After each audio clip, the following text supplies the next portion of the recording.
Hello and welcome to episode 11, the penultimate episode of the Good Enough Mums Club podcast, season 1, where sometimes being good enough is best. Just to let you know, we do sometimes swear in the podcast, so it might be worth waiting until the littles are in bed or at school or till you have some glorious alone time before you listen. How will I ever be good enough? When will the loneliness fade and will it fade away? Why does it have to be so tough? Hard as I try, I'll never be good enough. My name's Jade Samuels. And my name is Emily Beecher, and we're the hosts of the Good Enough Mums Club podcast.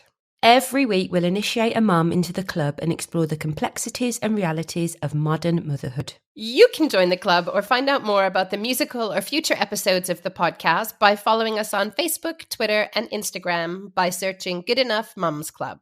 And don't forget to subscribe to the podcast, rate and review wherever you listen. Now, this week is a subject that I know is so important to many women, let alone mums. We're talking about body image, styling and confidence with the stylist Imogen Loveday-Brown. As women, we're put under so much pressure by society to look a certain way. And when you're a new mom and you're looking at other mums on Instagram who have bounced back in 2 weeks or wearing their jeans as they leave the hospital, it can really take a toll on your mental health. And I'm not going to lie, guys, we went in deep on all things body confidence and acceptance when it comes to being a mum. Immy was so honest about her own experiences, as well as giving some amazing tips and confidence boosters that she gives to her clients, particularly her new mum clients. We caught up over Zoom mid-lockdown, and as always, we kicked off with a round of Mum, Would You Rather?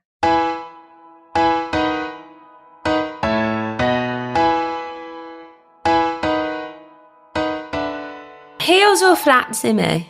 Heels. Peppa Pig or Paw Patrol? Fuck my life. Peppa Pig. It's slightly funnier. Paw Patrol's awful. City or country? City, but I've just moved to the country. It's probably Are you pining ever so slightly for a bit of smog? Well, oh my God. So, if anything, lockdown has made me dig into this life a bit more. But God, do I miss the city? Yeah. Tom Hardy or Idris Elba? Ooh, Idris Elba. Live without lipstick or live without eyeliner? Without eyeliner. I'm lipstick all the way. Team lipstick. TikTok or YouTube? I'm sorry, I still can't get my head around TikTok, YouTube. I don't think it's for us. TikTok is not for us. We should not be doing it. It's I fine agree. for No, I agree. My daughter, great, but just please, if I see anyone of my age group, I'm get off. No, I agree completely. When I see people in my age, my age mates, I'm like, ooh. Yeah, but it's really the old people on TikTok though are amazing. All the people in seniors' homes and stuff that are doing it, they're amazing. Oh no, see, I think that's okay. That's cute. Yeah, I think it should be old and young, and us middle band, we just need to go back to Facebook. We've got Instagram and Twitter. What I really like is watching parents mocking videos of going around the supermarket with their children with this TikTok dance. That makes me chuckle. But no, I mean, I don't. What's the point of it? I don't get it. So yeah. Leaky boobs or leaky pelvic floor, Imogen? Leaky boobs. Agreed. I've been working on my pelvic floor. I've just done a 6-week pelvic floor course. So I no longer leak there. It's amazing. It's changed my life. I was doing it wrong all these years. Really? And I don't think seriously, I don't think I was ever taught it properly. Certainly when I had Bay, there was no, I just remember my aftercare and coming, "Are you doing your pelvic floor?" And I'd be like, "Yes." Mm-hmm. But yeah, after Barney, it was becoming quite an issue. So yeah, I did a 6-week course, and within 3 days of the first session, it had changed. And Wow. yeah, honestly, I just think everyone should do it. I think we should talk about it more. I don't know about any of you guys or anyone who's listening, but as soon as you hear pelvic floor, you automatically start clenching, don't you? It's really mad. I'm literally sitting there going, I was oh my just God. doing exactly Oh the my same God, thing. let me just tighten up. Yeah. We're all sat there squeezing away. Well, let's jump in with why don't we actually talk a little bit about what your journey to becoming a mum was like? Sure. I met my husband. We met and basically he proposed after 6 months. Which sounds quite wild. We had known each other the year before, but we weren't really in each other's lives then. And then we did get together, and yeah, he proposed at a festival, and I don't know. I think it was a shock to everyone, sort of including ourselves, but it felt hugely right. And the minute I met him, I was just like, "You're my soulmate, my other half," and I knew I was going to spend the rest of my life with him. So that was in August, and then in January of the next year, my dad was diagnosed with a brain tumour. We knew he didn't have long, so it makes me quite emotional talking about it. Sorry. Yeah, we knew he didn't have long. So we brought our wedding forward. We got married in that June. I think it took like a few weeks to organise, or maybe it was a month. I don't know. It was a crazy time. So we got married in June. My dad died in the October, and we were pregnant by December. So it was like this roller coaster year, which it's funny. My sister got engaged over lockdown, and I now belong to like 5 WhatsApp wedding groups. And all these like amazing plans are happening. And it's made me realize like how I just was like, I don't know, our wedding planning was nuts. Like we just didn't really, it was just, everything was done so fast, and I didn't really consider, I didn't go shopping with my mum and my sister. I said to like my bridesmaids, you don't have to wear bridesmaids dresses. Like there was no sense of occasion particularly to any of it. It was just like this mad, I just need my dad there. I just need my dad there, and I need to make sure that I'm the eldest in the family. I suppose I wanted to sort of, I guess maybe fly the banner. At least if he got to one wedding, then I'd somehow, I don't know, whose dream was I fulfilling really? I don't think it was my dad's. I don't know. I just felt like I just had to do it. And it was a great day, and it was filled with love, but it was chaotic. And also, I was the first in my friendship group to get married. So there was no blueprint for what you should and shouldn't do. And it was, it was kind of crazy. And we talked about having kids. So it wasn't like, I always say babe was a bit of a surprise, and that's not actually true. The surprise was we got pregnant really fast, and It was, I just think, a shock. I found out on New Year's Eve. And I'm so glad I did the test beforehand, because I would have got wrecked otherwise. But it was a shock. I mean, I don't know. I think it's always a shock. It was a bit of a shock with my second, even though we'd planned him more meticulously, if you like, than we'd planned for Bay. So, yeah, I just suddenly found myself off the back end of. It wasn't like my grief stopped, but I think within that pregnancy kind of rush of hormones gave me this like cotton bubble to surround myself in for 9 months, which, I was sort of like Teflon, if that makes sense. Yeah. And it wasn't like I wasn't grieving my dad, but I was focused so much on this sense of new and this sense of future, if you like, which was a really positive thing. But I think in retrospect as well, I think when I had Bay, my experience with that after, and I only really knew this after having Barney, but my grief sort of came off the pause button to a degree. And I had to kind of like process and work through stuff in a different, I guess I was dealing with something else alongside a newborn baby that I was like, oh my God, what am I doing? You know, if that makes sense. And what was your birth experience? Was quite complicated, wasn't it?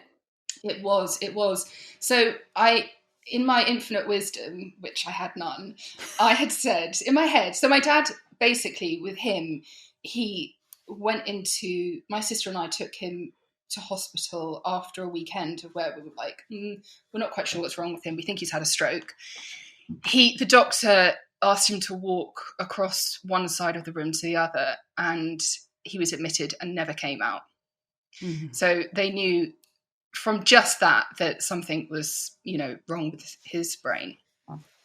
So he was in, I think, like 5 different hospitals. And,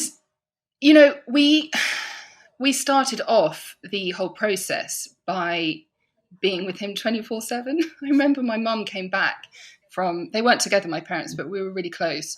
And she came back she'd been in Australia, and we called her back because it was just too much for us to deal with. And she said, guys, you cannot be there with him every single day. You're going to burn out. It's too much. But we didn't know what we were doing. And, we didn't want to leave him alone. Anyway, we found a system. And so we were in the hospitals a lot. And then we were doing that around all of our different work schedules. This is my brother, my sister, and Adam and I. And I just was like, hospitals have become a very dark, negative space for me. The thought of going into one to give birth made me feel slightly panicked, and I just thought, I don't want to be there. So I was like, right, I'm going to have a home birth. I'm going to have a home birth. The logical response. Yeah, I found a great independent midwifery unit. I had a great pregnancy. Everything was fine. But Bay was 20 days overdue. And yeah, you're allowed to go longer when you're with independent midwives. So I was going in and I was getting checked and everything was fine. I started off labouring at home. I think, oh God, it's all a bit jumbled, but I think I did like 12 to 18 hours at home. I was in so much pain.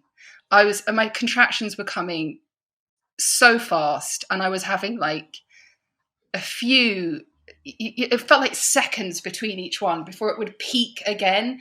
And I said to Adam, I'm dying. I think he thought I was dying. And every time I was in a birthing pool, I had to get out of the birthing pool to be examined. I felt like I was being ripped into. And I remember saying to my midwife, I think it was like the 3rd shift of a midwife on, I was like, Kate, I remember her name. I was like, Kate, get me a fucking ambulance now. I'm dying. I need to go. So I got blue lighted, and I remember we were living in East Dulwich at the time. I was naked. And I kept trying to walk outside, and Adam kept pulling me back in, and I'm like hunched over, like trying to ride out this aggressive wave of a contraction. And he was like, Ims, you just got to put some clothes on. I was like, no. And I think he got a dressing gown around me, and I just remember like a death grip on the paramedic as another one hit me. I just was like, please give me something. And it was awful. I was in so much pain, and we got there, and I don't really remember this bit, but the next thing was, oh no, that's it. My midwife, Kate, she arrived at the hospital. This is awful. Her father-in-law had been brought in. He was like, had some heart attack. Oh, no. And she had to leave. So then I was like, oh, well, okay. So my student midwife came to help me, who, she's lovely. I'm actually still friends with her. She's just had her first baby. And I remember then the anaesthetist came in to give me epidural. I just looked up at him and I was like, oh my God, you look just like Forrest Whitaker. And I was like holding Lucy's hands. I was like braced. Because he's like, stay still. And, you know, when they say that to you and you're in the middle of like a body convulsing contraction and you just, you know, you've got something going on to your spine that can, you know, paralyze you. I was like, okay, right, stay still, stay still. I remember like gripping the hold, and then finally the sweet, sweet relief of just like no more pain. And then I just remember and then it was hours. I mean, it was another like 12 or 15 hours before I gave birth. And I was just like this beached whale. Because the epidural, I don't know whether you had an epidural, didn't you? No, I did. not in the end. Or did you not? Did you? I had one. Right. So did you like really swell up? Can you remember? I mean, I put on 4 stone in pregnancy anyway, so I just felt massive. Right, okay.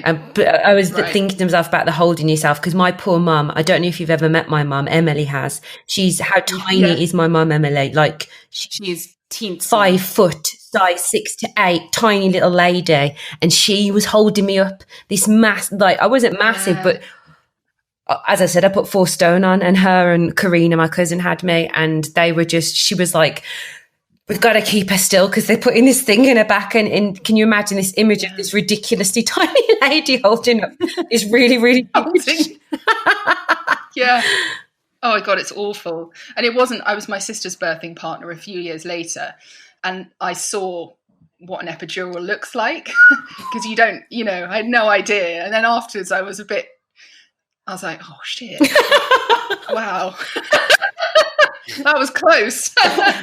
But yeah, so, I mean, I was, just like this beached whale. My temperature had spiked. I remember I didn't want anything on my body, so I was completely naked. And it's a teaching hospital, so all of these like student doctors would come around, and I was just lying there, completely naked, while they asked questions. I was like, oh my God, what is going on? It was so out of body. Anyway, when I eventually, they said, right, now's the time you can push. I think I maybe managed 50 minutes of pushing, and then there was intervention because Bay was born, like they call them stargazer babies, so she was born looking up, but also the umbilical cord had dropped down, so it was prolapse. So with each contraction, her air supply was being cut off. So they tried ventouse, which failed, and then they did forceps, but they couldn't find the forceps. My mum and my sister told me, because also it was really casual. Like my mum and sister were just in the room. They were asked to get out when things got really bad. My mum was sitting outside, and a doctor came running out going, where are the forceps? Where are the forceps? And I'd been kind of like sat up. They'd taken away, they put me in stirrups, and they'd taken away the bottom of the bed. And they'd upped my epidural, I guess, to surgery level because I could not feel a thing. And I'm really surprised they didn't do an emergency Caesar. I think by the time the umbilical cord had happened, they were just like, we've got to get her out safely. She was delivered, and she was completely grey. And I remember they just plonked her on my stomach. I guess I was bleeding out. And then they took her, and I just kept saying to Adam, what's wrong? I can't hear her. And he said, it's okay. And I just remember going, I've just lost my dad. I've just lost my dad. I can't, have I just lost my daughter? Sorry, talking about it again, it's just so horrible because it just kind of sends you back there. And I just thought, oh my God, she's dead. After all this, I've been pregnant for like 10 months and she's dead. And then finally, maybe it was like 2 minutes, I can't remember. I just heard this. It sounded like a tiny kitten. It was just, and Adam went, she's okay. And by this point, I don't know what's going on with me. I mean, they're working on me, and I'm just like, I guess I delivered the placenta. I think they pulled it out of me. And then she's on me, and there's this picture. I weirdly found it the other day, and I find it really quite upsetting to look at. It's this picture of me, and I'm holding Bay, and she looks so broken. Like she's so squashed and angry looking, and I'm so I've never seen myself look so tired. It's like unbelievable. I've got tubes coming out of me, and actually Adam's next to me. He's got his arms around us and he's trying to smile. He's trying to smile in it because we're supposed to be really happy, right? Yeah, But we're just like, oh my God, that was, it was so intense. And then I think that was midnight. And at 3:00 in the morning, I'm being wheeled somewhere. Adam's not allowed to stay with me. And I'm just on my own with a baby. And suddenly that means I'm a mum, but I'm so broken, I can't move. And we had to stay in hospital for a week. And she had to have the antibiotics at the same time that she was born. So I had to go up 3 levels in King's.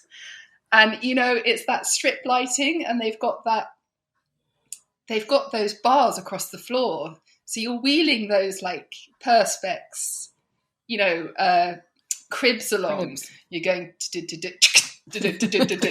and like everything is just waking up Bay as I've just got her to sleep. And yeah, it was a very, very, very intense time. How long after you had Bay did it take for you to feel like yourself again? Something I shared in my pelvic floor class, actually.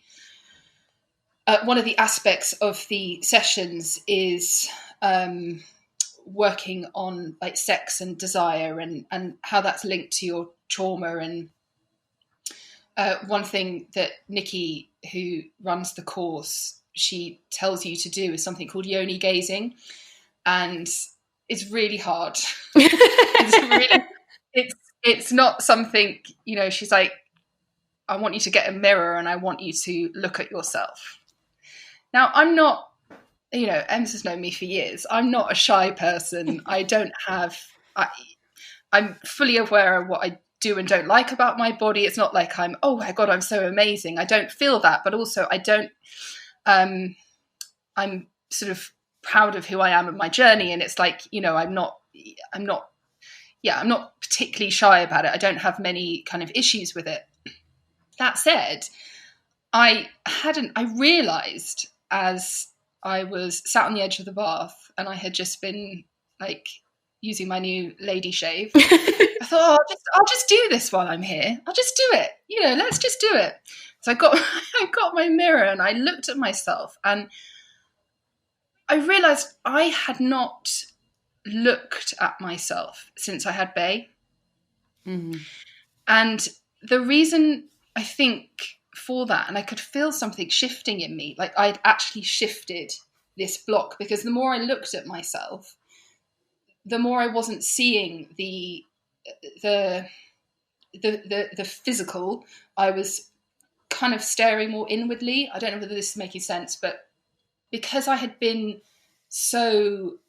handled so indelicately during my labour. Forceps are massive. I don't know whether you've seen them, but they're huge. A ventouse.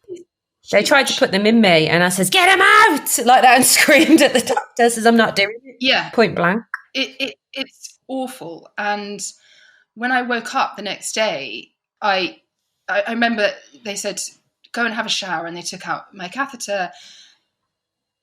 And I got into the shower and I stared down at myself, and my vagina was massive. Aww. It was black and blue and like hanging down. And I was scared shitless because no one had prepared me for that. I didn't have, short of you, Em, you'd given birth 6 weeks prior to that. We hadn't really had a chat about the labour so much. No. I think you didn't want to scare me. But I didn't know anyone else that I had one other friend who'd given birth, and that was it. And not, everyone's birth story is different. I remember just looking down at myself going, oh my God, I'm never going to be the same again. What has happened to me? And I had stitches. I really can't remember how many. Obviously, I did recover, and I was 27 or 28, so I was young. And I had some clotting issues after, and I had a few other small things. But I did recover quite fast. But it took me far longer to mentally recover from it, and I had, in terms of like the actual scarring that I had, I remember feeling it for the first time, like when I was allowed to have a bath and thinking, oh my God, that feels awful. That feels so awful. It feels so massive. It felt huge. Like this massive tear felt huge. But then when I was looking at myself, I could see the scars, and they were so tiny, and they were so beautiful to me because they're my two children. I tour a bit with Barney as well. And I just felt like, something had lifted over 10 years. I don't know what it was, but maybe it was acceptance of myself. I'm not sure. But also I think there's that expectation that the trauma of that experience, like your body, I mean, literally, I remember someone saying like your hips literally, in order for the baby to get done, your hips separate, right? Like there's so much trauma to our body. You kind of think it's going to be there forever. Yeah. That there's going to be signs of that trauma, that you can heal enough in way of sensation, you can have sex again, but there has got to be some sort of sign, everlasting proof of that kind of level of trauma. It's true. First time I had sex with Ray's dad after we had her, it's in the back of your mind. Do I feel different? Am I different to you right now? And bless him, he was like, no, it's wonderful. It's fabulous. Just getting laid. This is just brilliant. Bless him. Yeah. Yeah, it's a huge thing. It's a huge thing. And I certainly did not give myself the kindness and gentleness that I did later on with my second labour and then aftercare that I did with Bay. I think because I just didn't, again, it's such a sledgehammer coming down on your life, isn't it? That first year, actually, to be completely honest. And I remember when we eventually got Bay home, I was still so broken, and I've been broken. Like I felt really, I just felt so flayed open by those doctors that it was such a slow kind of knitting back together. Even if I physically, seemed fine. My body was like definitely recovering. And I remember actually I got my period, even though I breastfed for just under a year, I got my period back after 2 months. I know, right? Not and fair. I just, So unfair. but it was a real, it's so unfair, right? I remember thinking this can't be that. This can't be that, surely. But it was.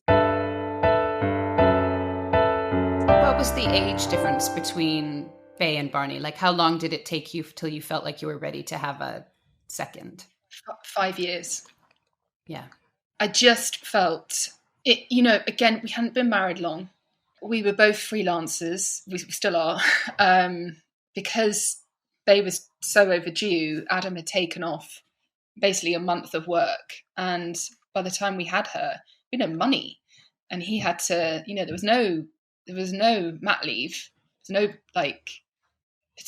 there was not, you had to just get back to work. And I was just on my own. And, he doesn't work regular hours. So he was around, but not in that consistent way. There was no structure to our lives. And I think the thing, I mentioned before that when I fell pregnant, I'd sort of put the pause on my grief. And again, this is retrospectively that I've thought about it. I think it came off when I had Bay, and I felt like I didn't want to be around anyone. Obviously I saw friends, and my family was close by, and so I did see people, but I felt very much like I wanted to cocoon Bay and I together. And it was I don't know, I just wanted to be really quiet with her. So we didn't have, I didn't do loads of groups. And then that impacted on, I felt one thing I was really surprised about in terms of becoming a mum, that, again, no one tells you about, apart from the bruised vagina thing, and the fact that your breasts double or triple in size when your milk comes in, oh my God, was that I was so lonely. I was so desperately lonely. Your first experience with Bay was really traumatic, and then Barney's wasn't quite so traumatic. But after having 2 children, how did you sort of feel about your body afterwards? How do you feel about it now? So, yeah, I won't talk too much about this, but my labour with Barnaby was very different. And the thing that I took away from that, I remember my mum asking me in the hospital the day after, or maybe it was even a few hours after, how do you feel? And I just said, I feel so strong. It's the word that immediately came to mind. I felt so strong, which was such a relief. I'd done quite a lot of work going into the lead up to the labour, because I was aware I was carrying over a lot of fear from my delivery with Bay. So I focused my pregnancy on making sure I was as healthy as could be, because I had I've forgotten what it's called, the separating pelvis thing with Bay. So I had treatment throughout my pregnancy with Barney. And I was just fit, and I was like trying to go in as armed, as mentally strong as I can be. So yeah, that really paid off. Also with Barney, I felt sick throughout my entire pregnancy with Barney, and really struggled to eat, actually. I did, but it sort of never really went away. There was a low level car sickness, just feeling throughout all of it. So I only put on a stone with Barnaby, and basically when I had him, psychologically, like my weight went straight back down to whatever that supposed, pre-pregnancy weight is. And I had none of that feeling of brokenness that I'd had with Bay. I had a bit of tearing, but it was kind of all right. And in terms of like how my body felt, I just remember going like, wow, this is weird. I just feel like, why am I in my old jeans? It was just a bit of it wasn't something I tried to, it just kind of like, it just happened. And I felt, everything was just easier with him. I don't know whether because maybe it was the second time round, none of it felt as overwhelming. So I was mentally in a stronger position to deal with everything moving forward. And I keep going back to mentally, because I think that if you can sort of get that back on an even par, then the sort of how you feel with your body, actually, it kind of comes along nicely. That makes, I don't know if I'm explaining that very well, but if the focus shouldn't be, I suppose, on,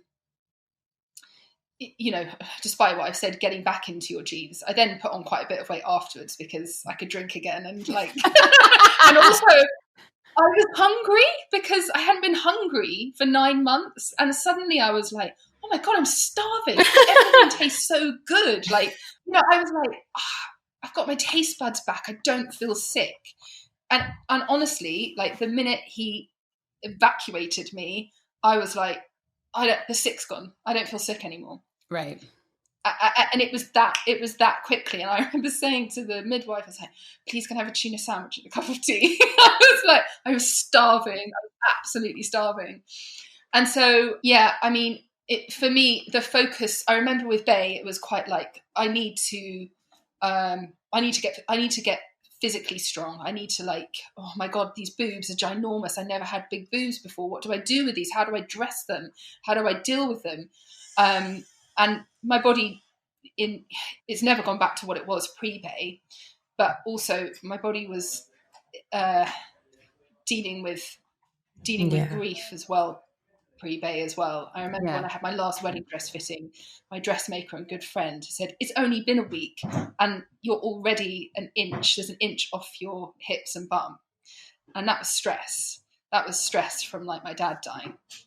So, you know, my body never went back to, I remember like with Bay, I was sort of, I must lose weight, I must lose weight, I must lose weight. And with Barney, it wasn't, I was a different person. It wasn't, I must lose weight. It was, am I feeling strong enough? Am I feeling good enough? Am I feeling like I can cope with this? And, you know, I mentioned before I'm freelance. With both the kids, I had no actual real maternity leave, apart from the boundaries that I set. And I was pretty bad with both of them with setting those boundaries. Well, except less so with Barney. I was like, right, if I'm going to take on work, and I went back 3 months, I did my first job, but it was like, can I do this? Is this going to cause me stress? Is it going to be too much for me? If I feel like I can do this and I can sort the childcare and I can do the job without getting stressed out, then I'm going to say yes to it. And it became quite a powerful boundary in itself initially. So yeah, my focus wasn't so much, can I get back into the shape I was before? It was more like, how can I nurture myself in the best way? And that is the difference between them. I was nurturing myself after Barney, and with Bay, I was just abusing myself, constantly saying, this is everything you're not doing. This is everything you're not. This is how different you are. Whereas with Barney, I was like, this is me. This is the new phase. This is what I can do within the realms of what I'm happy with. This is what my body's been through. Isn't it amazing? As opposed to viewing it negatively. And to start to now feel my body, to be able to go, right, it's strong enough to do this. And now to kind of get back the body that I feel can handle anything, that is like really strong and powerful. And then the pelvic floor, and I'm also on like herbs for my PMT. I feel like I've kind of like finally, as I turn 40 at the end of this year, I'm like adult enough to deal with some of these huge issues, which I didn't, give myself time to before.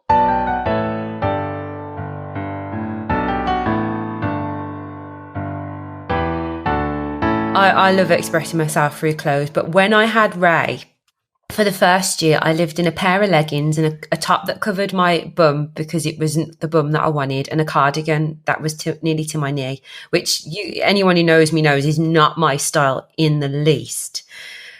Like when you're styling a new mum, because I'd have loved, like everyone kind of just looked at me and didn't say nothing, and I wish someone would have said something to me, and I'm procrastinating here and going on a rant, but I think it was going back to drama school when Ray was 1 that gave me back my groove and let me find who I was again, because I was expressing myself.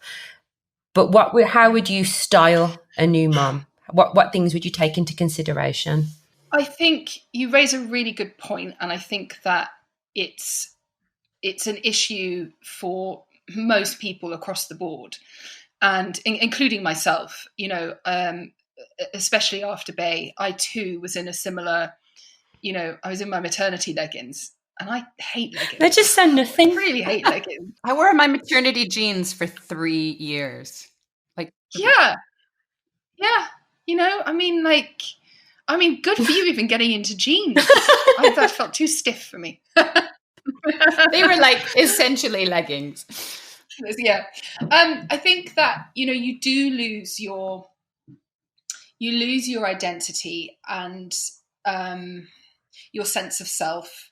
And there's a practicality, I think, first of all, to wearing some of those clothes. You're going to get baby sick on you. You're going to get shit on you. You're going to get all manner of stuff, And I would say, first of all, the first thing is just be kind. There's no race. There's no race to get back into anything that you feel like you should be in.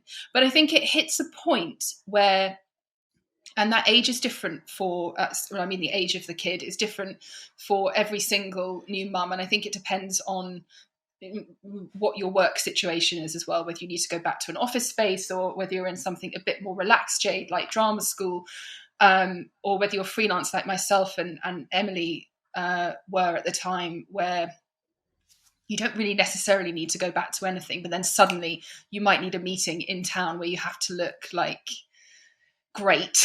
You're like, Jesus, what have I got? I think the first thing is it's always about rediscovering your new sense of self. That's the first thing. And it's not necessarily going back into the things that you previously had. I used to almost wear exclusively vintage clothes, silk kind of like 1940s, 30s dresses. I had lots of velvet. Like none of that was going to work. When you get banana down the velvet, that would have been beautiful, wouldn't it? Yeah, exactly. And also, I don't know what you guys felt like, but I didn't want to wear heels pushing a buggy. No. I'm 5'11" anyway. So to have heels on, which means I'm like 6'1", and then leaning down, like pushing a buggy. I did it.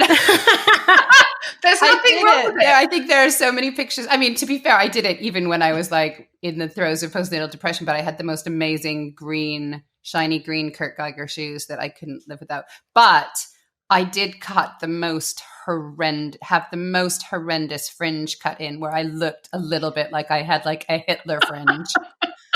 I just wanted it different. Fringes and curly hair. Oh. No, I know. I had to straighten. It was really Hitler. I think the two things that you should not be allowed to do are get a tattoo and cut a fringe. In fact, when I got a tattoo, I was like, actually, this is like less harmful in the long run than cutting that hideous fringe that I had to grow out for years.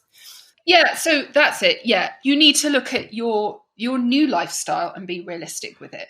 And often, what I get when women come to me for a styling session, either postpartum or not, and actually, I get this with men too. They say, "Oh, I'm going to come when I've lost such and such weight. It's going to be a stone. It's going to be half a stone." And I was like, okay, so you need to be realistic with yourself and your goals. Are you, this has got to be, obviously if you're postpartum, it's different. If you're still breastfeeding, it's a different conversation. But are you going to lose a stone?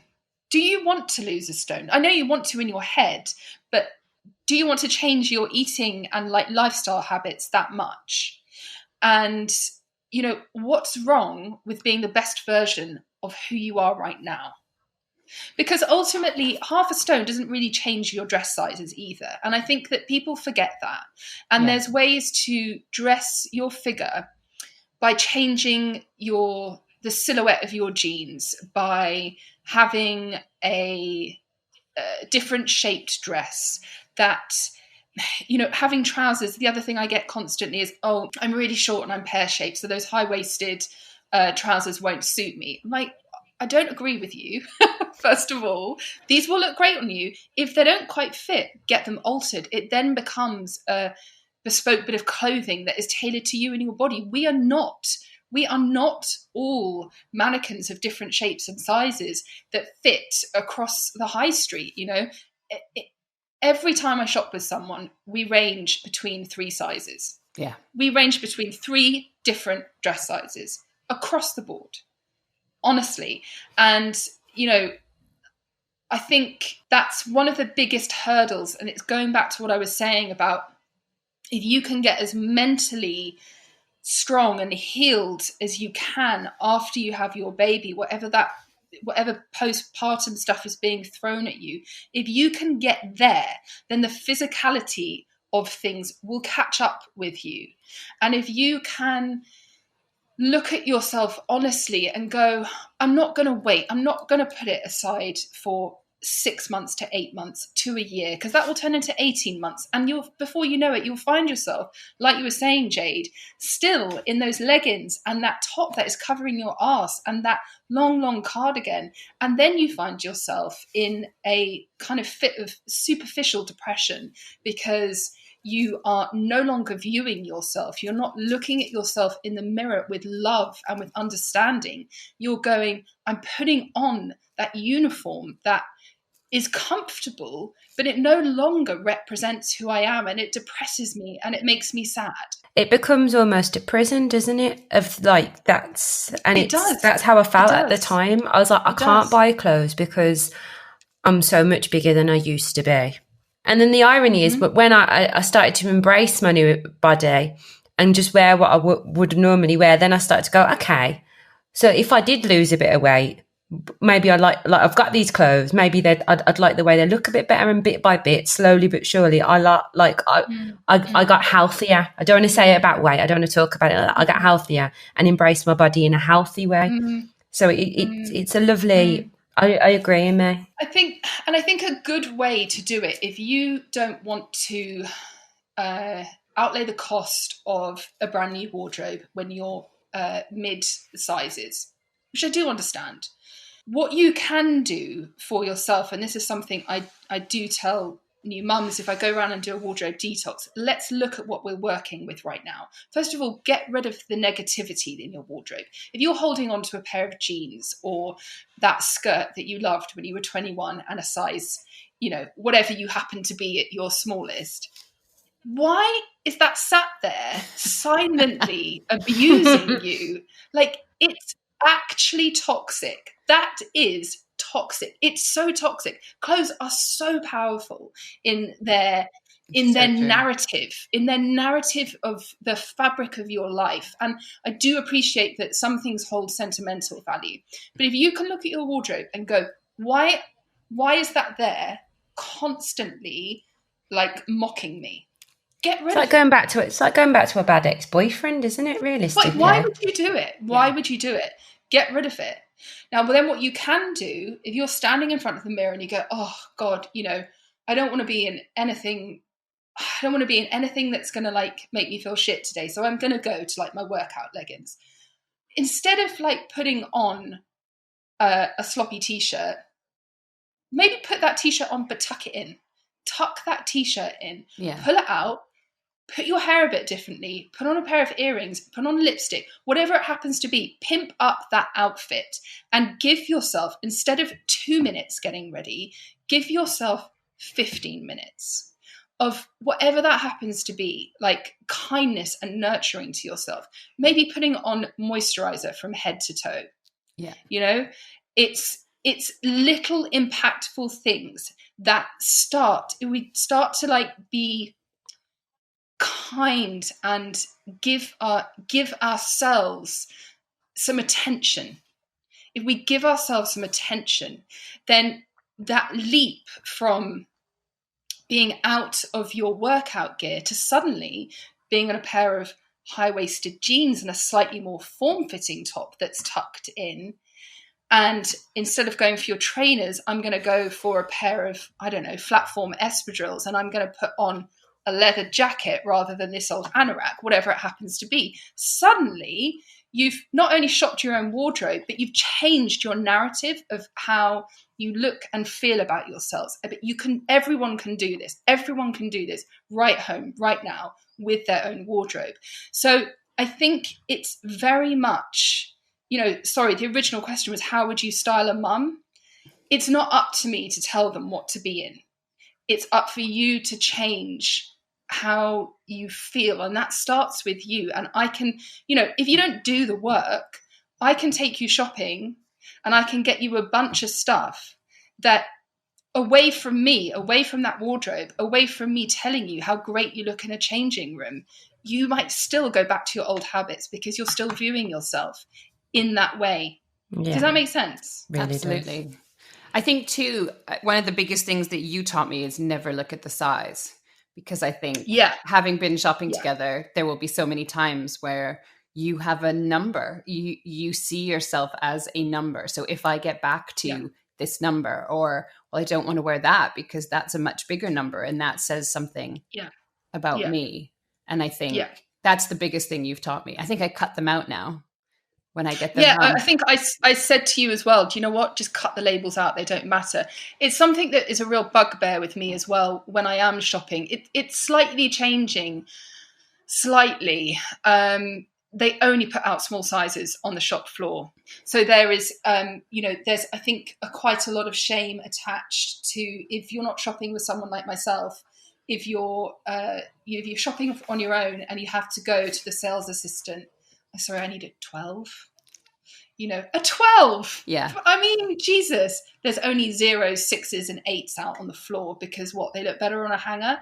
Like it's very frustrating and very demoralizing. And there's nothing worse than, standing in that changing room half stuck in a dress, knowing that you might need the size up, but going, I don't want to go and ask. Well, I can't go outside because I'm half in a dress anyway, and now I've got to go and ask for a 16.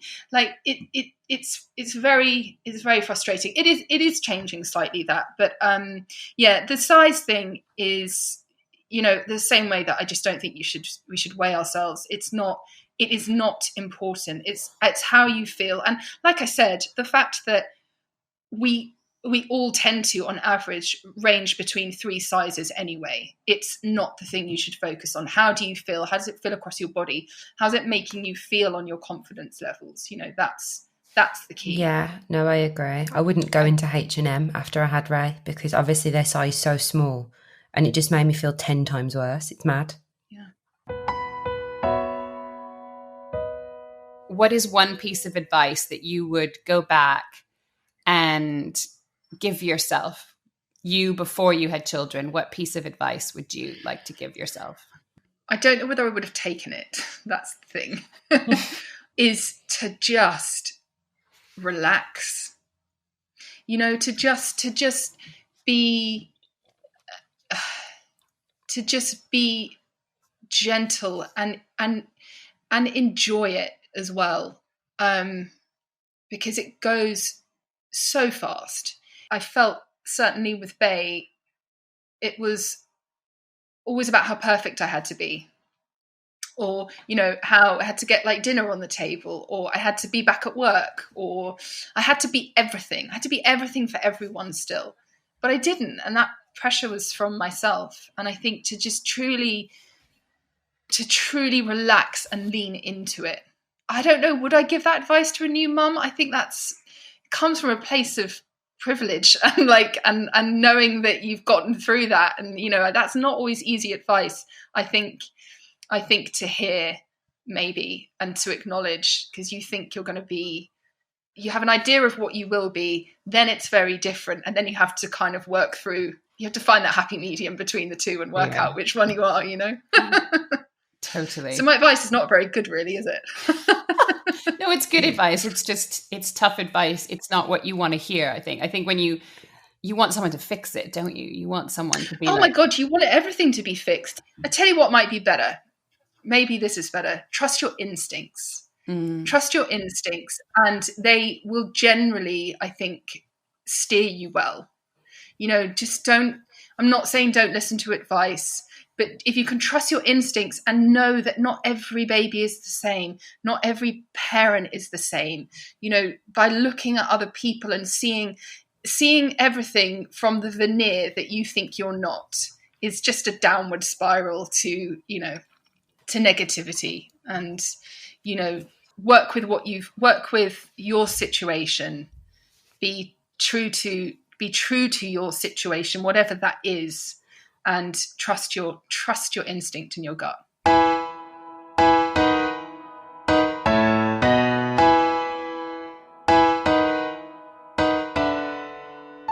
Thank you so much, Immy. Make sure you have a peek at her Instagram for some general style inspiration, as well as some beautiful shots of her work in action and her gorgeous children. Just search for her at Imogen Loveday-Styling. You can join the Good Enough Mums Club by following us on Facebook, Twitter, and Instagram by searching Good Enough Mums Club. We'd love it if you can hit that subscribe button for the podcast, rate and review wherever you listen. And if you know a mum who you think would like this, please do tell them about it. And if the stories in this podcast resonated with you, made you think, or even just reassured you that you're doing okay as a mum, you'll love our season finale with the wonderful West End superstar Diane Pilkington. You can also check out all of our other episodes from season 1, which are ready and waiting for you to listen to right now. Thanks so much for joining us. See you later. Bye. How will I ever be good enough? When will the loneliness fade, and will it fade away?